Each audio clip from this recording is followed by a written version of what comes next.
There goes Josh Goldman.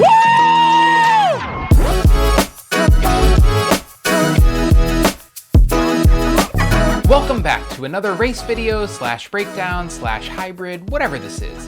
Thanks to everyone who's engaged with my videos in the past. If you're new here, hi, I'm Josh. I'm a married father of 2 young kids, and I'm an average runner. I've run a handful of half marathons and 1 full marathon. I'm by no means a great runner, and I don't think I'll ever be one of those amazing runners qualifying to run Boston or running a sub 3-hour marathon. But I do enjoy it, and I found a lot of joy in challenging myself to do better.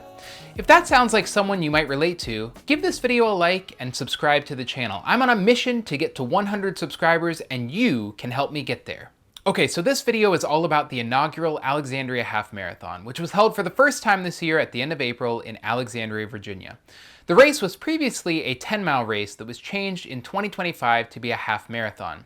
Part of the 10-mile course remained a part of the half marathon course, but as I understand it, one of the reasons for the change was to move from a point-to-point race to a looped course, and also to make the starting line for this race and the associated 5K identical. I wasn't sure what to expect from the half, but I've run the 5K the last 2 years and had a great experience with that one, so I expected good things from this one too. And I have to say, for a first time, it ran really smoothly. Before I get there though, let's take it back to 2 days before the race, when I went into Alexandria to grab my race bib and t-shirt. Just 2 days away from my 3rd distance race in 6 weeks. This one is the Alexandria Half Marathon. It was originally going to be a 10-mile race. They just changed it this year to a half marathon. So I'm going to do the packet pickup now. They don't really have an expo because this is brand new. So I'm just going to the local running store to pick up our bibs. My wife and son are running the 5K. My daughter is running the kids dash, and I am gonna run the half marathon. So here we go. The process of getting the bib and shirt was incredibly easy, and I was in and out of the store in just a few minutes. All right, that's it. Super easy. Took like 5 minutes. I actually kind of prefer that over the expo for some things, because then you're not sort of like walking around waiting and trying to see things you don't really care about. So I don't know if they'll keep this in future years, but for now it's pretty nice. So I got all of our stuff here. T-shirts, bibs, race on Sunday morning. It should be a beautiful morning.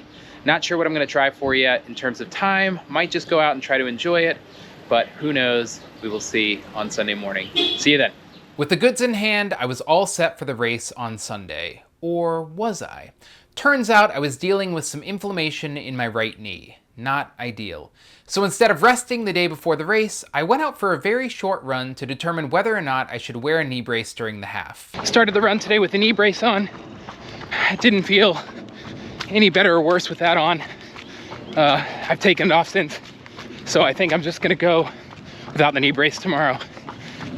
Just downhill seem to be causing issues, but after this race, I'm gonna have to try to figure out what's going on, get it in shape before marathon training. Spoiler alert, I have yet to get it checked out, but since that race, I'm happy to report that at least as of now, it hasn't gotten any worse. We'll see if that changes once I start my next big training block in earnest. Okay, back to the Alexandria Half. Race morning arrived, and it was a perfect morning weather-wise. The sun was shining, and it was sitting comfortably under 50 degrees. Good morning. It is Sunday, April 27th, down here for the Alexandria Half, the first annual Alexandria Half.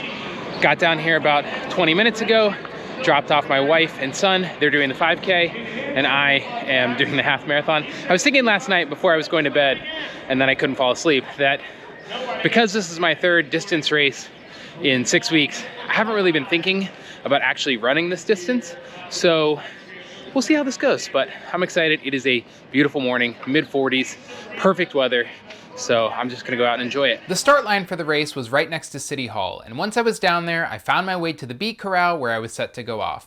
As has become tradition, I downed my watermelon goo, hashtag not a sponsor, yet.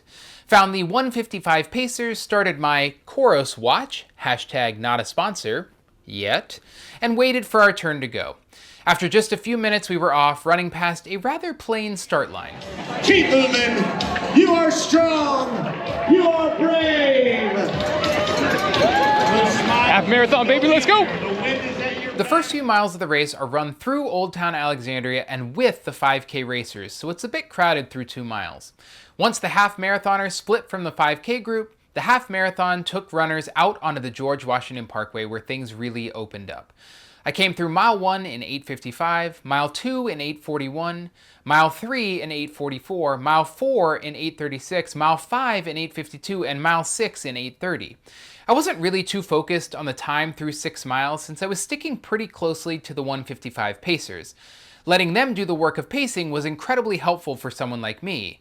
As in, someone who made no pacing plan and set no goals before starting. Before I get to the halfway point and the back half of this race, I do want to point out that the road conditions on the George Washington Parkway were downright treacherous. It felt as if there were potholes every few steps. I watched in horror as the pacers I was following twisted their ankles more than once, stepping into pothole after pothole. So my eyes were pretty much clockwork oranged on the ground beneath my feet. As we got to the turnaround, I had all but lost the 1:55 pacers.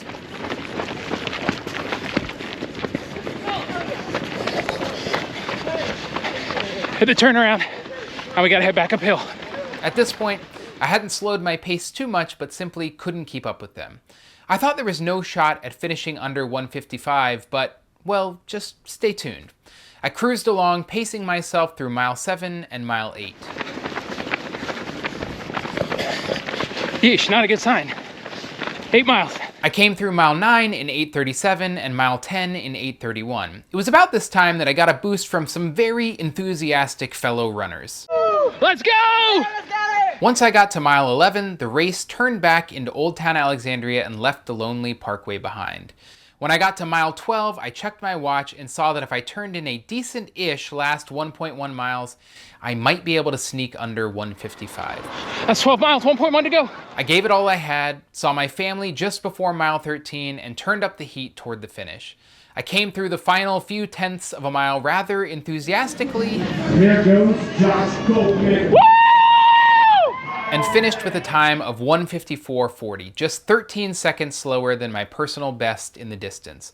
For coming into the race with no plan, I'm pretty happy with that result. I was running on tired legs, but thanks to the picture-perfect weather, I was able to turn in a really good race. Let's go, baby!